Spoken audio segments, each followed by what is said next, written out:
அனைவருக்கும் வணக்கம். நம்ம ரயில்வே துறை வந்துட்டு ஒரு முக்கியமான எல்லாத்துக்கும் பயனுள்ள ஒரு அறிவிப்பை வெளியிட்டிருக்காங்க. அது என்ன அப்படின்னு பார்த்தீங்கன்னா, அதாவது இது வரைக்கும் நம்ம டிக்கெட் ரிசர்வேஷன் பண்ணோம் அப்படின்னா அதை கேன்சல் பண்ணி பாதி பணத்தை நம்ம வாங்கிக்கிற மாதிரி இருந்தது. அதை மற்றவங்களுக்கு மாற்ற முடியாது அப்படிங்கிற ஒரு சூழ்நிலை தான் இருந்தது. ஆனால் இப்போது சமீபமாக இந்திய ரயில்வே வந்துட்டு ஒரு அறிவிப்பை வெளியிட்டிருக்காங்க. அது என்ன அப்படின்னா, நம்ம வந்துட்டு பயணிக்க முடியல அப்படின்னா டிக்கெட்டை கேன்சல் பண்ண தேவையில்லை.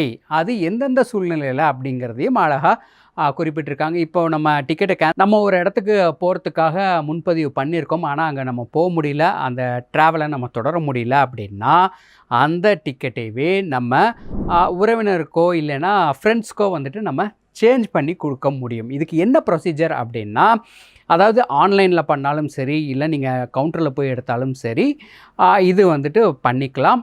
ஆனால் இது ஆன்லைன்லாம் இது பண்ண முடியாது. எங்கன்னா அந்தந்த முக்கியமான ஸ்டேஷன் இருக்கும் இல்லையா, ஜங்ஷன் ஸ்டேஷன், அந்த இடத்துல போய் தான் நீங்கள் கவுண்டரில் டிக்கெட் பதிவு பண்ணுற கண்காணிப்பாளர் இருப்பாங்க. அவங்கக்கிட்ட நீங்கள் ஆதார் நம்பரு, அதுக்கப்புறம் உங்களுடைய டிக்கெட்டு, ஆல்ரெடி நீங்கள் வந்துட்டு ரிசர்வேஷன் பண்ணியிருப்பீங்க இல்லையா, அந்த டிக்கெட்டு, அதுக்கப்புறம் இவங்க வந்துட்டு என்னோடய ஃப்ரெண்டு தான் இல்லை ரிலேட்டிவ் தான் அப்படிங்கிறதுக்கான ஒரு லெட்டர், இதெல்லாம் நீங்கள் அட்டாச் பண்ணி கொடுத்துட்டிங்கன்னா எந்த விதமான சார்ஜஸும் இதுக்கு இல்லாமல் நீங்கள் அந்த டிக்கெட்டை வந்துட்டு முன்பதிவு பண்ண டிக்கெட்டை மற்றவங்களுக்கு ட்ரான்ஸ்ஃபர் பண்ணி கொடுத்துட முடியும்.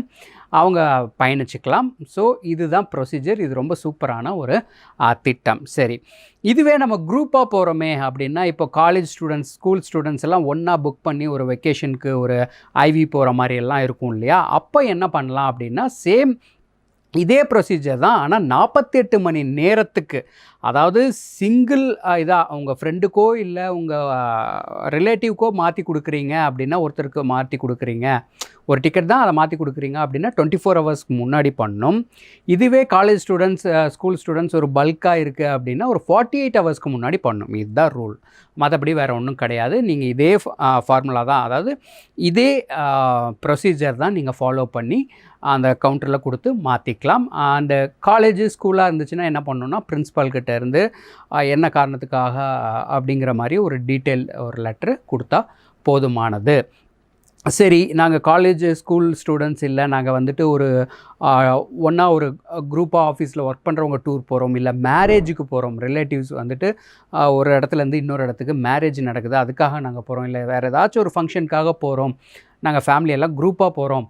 அப்போ என்ன பண்ணுறதுன்னா, அதே தான் 48 ஹவர்ஸ்க்கு முன்னாடி இதே மாதிரி தான் நீங்கள் வந்துட்டு அவங்க ரிலேட்டிவ் தான் அப்படிங்கிற மாதிரியான ஒரு லெட்ரு, அப்புறம் அந்த ஆதார் கார்டு, அப்புறம் மற்ற என்னெல்லாம் நம்ம கேஒய்சி சொல்லணும் இல்லையா, அந்த டாக்குமெண்ட்ஸ் இருந்துச்சுன்னா அதை நம்ம வச்சுக்கிறது நல்லது. ஸோ இதே ப்ரொசீஜர் தான். நீங்கள் எந்த விதமான கட்டணமும் இல்லாமல் ஃப்ரீயாக நம்ம மாற்றிக்க முடியும். ஸோ நம்ம போகலை அப்படின்னா பாதி வந்துட்டு காசு போயிடுச்சே அப்படிங்கிற கவலை இனி இல்லை.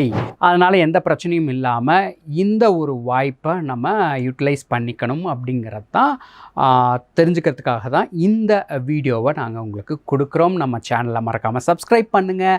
அதே மாதிரி எல்லாத்துக்கும் ஷேர் பண்ணுங்கள். இந்த விஷயம் எல்லாத்துக்கும் போய் சேரணும், அதனால் ஷேர் பண்ணுங்கள் அப்படிங்கிறத சொல்லிக்கிறேன். மீண்டும் இன்னொரு இன்ஃபர்மேட்டிவ் வீடியோவில் உங்களை சந்திக்கிறேன். Until then, bye from Prasanna. Tata, bye bye. Thank you.